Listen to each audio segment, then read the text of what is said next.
দুর্জন যে সে বিদ্বান হলেও সে পরিত্যাজ্য, এরকম একটা কথা আছে না?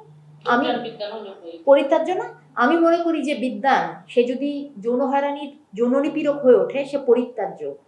এমন কোনো দল দেখতে পাচ্ছি না যেখানে এই এক্সাম্পলটা এসছে যে আমাদের দলে এই লোকটা এরকম করছে, মারাত্মক ইন্টেলেকচুয়ালি খুবই তারা ভীষণ সুন্দর কথা বলে, ভীষণ বড় কবি বা ভীষণ বড় সাহিত্যিক, কিন্তু নিপীড়ক।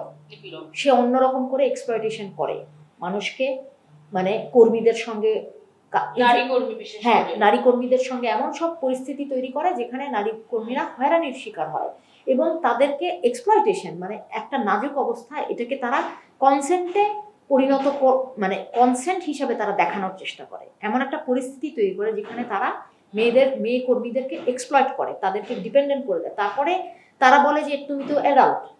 এই যে কতগুলো সংস্কৃতি আছে, ডান বলেন বাম বলেন নানান দলের, এইখানে আমি একটা বার্গেনিং করি সবসময়, আমি একটা বার্গেনিং করি একজন শিল্পী হিসেবে।